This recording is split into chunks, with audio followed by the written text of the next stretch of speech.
पुणी थरे सक्रिय होइछि मौसुमी सृष्टि है लघुचाप। आसंता 24 घंटा मध्य अर्थात 18/6/2025 संध्या सुधा 7टी जिला को ऑरेंज वार्निंग जारी करिछि पाणीपाग विभाग। एही सबु जिले में प्रबल अति प्रबल वर्षा हेबाकु थिबा बेले बाकी 7टी जिला को येलो वार्निंग जारी करिछि पाणीपाग विभाग। एही सबु जिले में बिजुली घड़घड़ी सह प्रबल वर्षा हेबाकु थिबा बेले 30 ରୁ 40 किलोमीटर बेगरे पवन बहिबो बोली पाणीपाग विभाग भुवनेश्वर पक्षरु सूचना दिया जाइछि। तेबे चलंतु जानिबा केउ सबु जिला गुड़िकरे प्रबल रु अति प्रबल वर्षा हेबो।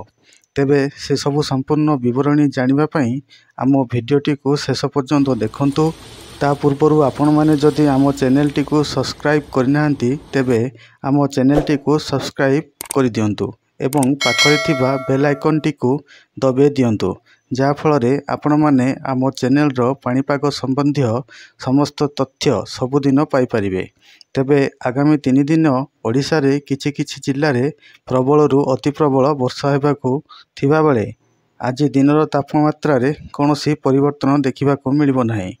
आगामी 48 घंटा मध्य दिनर तापमात्रा रे 2 ରୁ 4 डिग्री पर्यंत ह्रास पाइबो। तेबे चलंतु जानिबा केउ सबु जिल्ला रे आज संध्या सुधा प्रबल रु अति प्रबल वर्षा हेबो।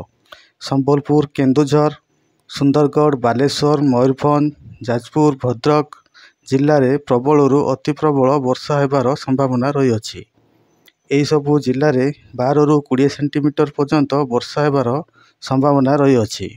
बाकी सबु 7टी जिल्ला गुड़िकरे बिजुली घड़घड़ी सह 30 ରୁ 40 किलोमीटर बेगरे झटका पवन बहिबो एवं प्रबल वर्षा हेबो। एही सबु जिल्ला गुड़िकरे 7 ରୁ 11 सेंटीमीटर पर्यंत वर्षा हेबार संभावना रही अछि।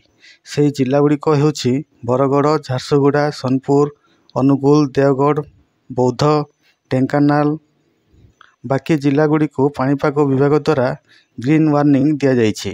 सेही 16टी जिल्ला को पाणीपाग विभाग द्वारा कोनोसी अलर्ट करा जाय नाही। सेही सबु जिल्ला गुड़िक हेउछि कोरापुट, कलाहांडी, रायगड़ा, गजपति, नुआपड़ा, बलांगीर, नयागढ़, पुरी, खोर्धा, जगतसिंहपुर, कटक, केन्द्रापड़ा, मालकानगिरी, नवरंगपुर, कंधमाल, गंजाम।